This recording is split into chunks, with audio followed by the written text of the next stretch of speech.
اشرفی stories کے دوستو السلام علیکم ورحمۃ اللہ۔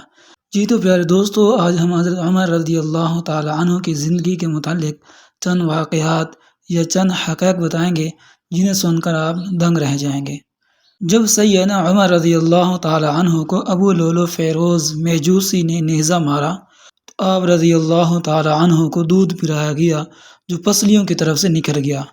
طبیب نے کہا، اے امیر المؤمنین، وصیت کر دیجیے، اس لیے کہ آپ مزید زندہ نہیں رہ سکتے۔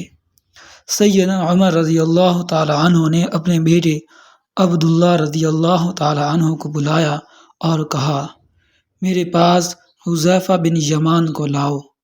حذیفہ بن یمان وہ صحابی تھے جن کو رسول اللہ صلی اللہ علیہ وآلہ وسلم نے منافقین کے ناموں کی لسٹ بتائی تھی، جس کو اللہ کے رسول صلی اللہ علیہ وسلم اور حذیفہ کے علاوہ کوئی نہیں جانتا تھا۔ حضرت حذیفہ رضی اللہ تعالی عنہ حاضر ہوئے تو امیر المؤمنین سیدنا عمر رضی اللہ تعالی عنہ گویا ہوئے جبکہ خون آپ کی پسلیوں سے رس رہا تھا۔ حذیفہ، میں تجھے اللہ کی قسم دیتا ہوں، کیا رسول اللہ صلی اللہ علیہ وآلہ وسلم نے آپ دوستوں سے گزارش ہے کہ آپ بھی درود پاک حضور صلی اللہ علیہ وآلہ وسلم پر پڑھ لیجئے تاکہ ہم سب اس ثواب میں شامل ہو جائیں۔ تو فرمایا، کیا رسول اللہ صلی اللہ علیہ وآلہ وسلم نے میرا نام منافقین میں لیا ہے کہ نہیں؟ حذیفہ رضی اللہ تعالی عنہ روتے ہوئے کہنے لگے، اے امیر المؤمنین، یہ میرے پاس رسول اللہ صلی اللہ علیہ وآلہ وسلم کا راز ہے، میں اس کو مرتے دم تک کسی کو نہیں بتا سکتا۔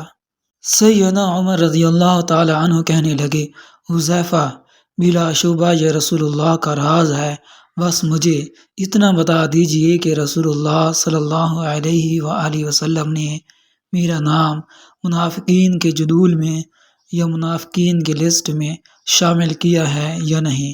حذیفہ کی ہچکی بندھ گئی، روتے ہوئے کہنے لگے، اے عمر، میں صرف آپ کو یہ بتا رہا ہوں، اگر آپ کے علاوہ کوئی اور ہوتا تو میں کبھی اپنی زبان نہ کھولتا، وہ بھی صرف اتنا بتاؤں گا کہ رسول اللہ صلی اللہ علیہ وآلہ وسلم نے آپ کا نام منافقین کی لسٹ میں شمار نہیں فرمایا۔ تو سیدنا عمر رضی اللہ تعالی عنہ یہ سن کر اپنے بیٹے عبداللہ سے کہنے لگے، عبداللہ، اب صرف میرا ایک معاملہ دنیا میں باقی ہے۔ پسر جانسار کہنے لگے، ابا جان بتائیے وہ کون سا معاملہ ہے؟ سیدنا عمر رضی اللہ تعالی عنہ گویا ہوئے، بیٹا، میں رسول اللہ اور ابو بکر رضی اللہ تعالی عنہ کے پہلو میں دفن ہونا چاہتا ہوں۔ اے میرے بیٹے، ام المؤمنین حضرت عائشہ رضی اللہ تعالی عنہ کے پاس جاؤ اور ان سے اجازت طلب کرو کہ عمر اپنے ساتھیوں کے پہلو میں دفن ہونا چاہتا ہے۔ ہاں بیٹا، عائشہ رضی اللہ تعالی عنہ کو یہ نہ کہنا کہ ام المؤمنین کا حکم ہے، بلکہ کہنا کہ آپ کا بیٹا عمر آپ سے درخواست گزار ہے۔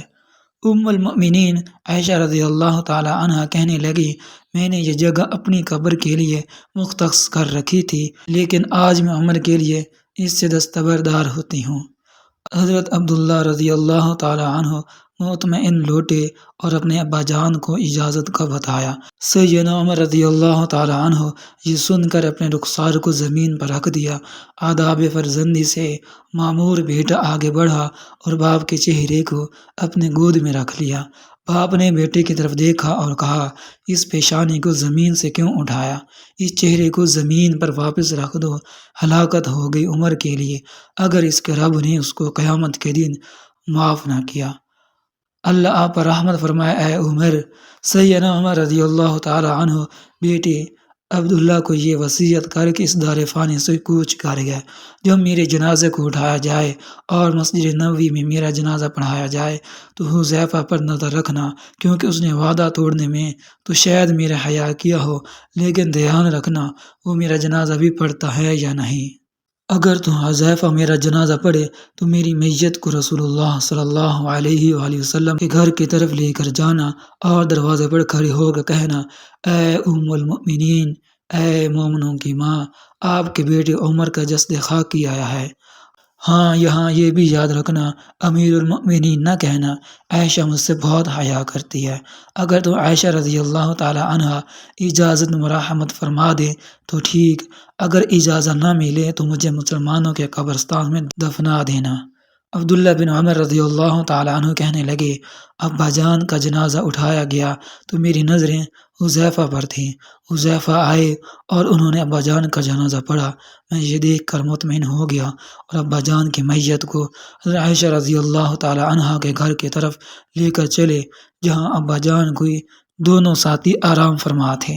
دروازے پر کھڑے ہو کر میں نے کہا، یا ام المؤمنین، اے میری والدہ، اے اماں جان، آپ کا بیٹا عمر دروازے پر کھڑا ہے، کیا آپ اس کو دفن کی اجازت دیتی ہیں؟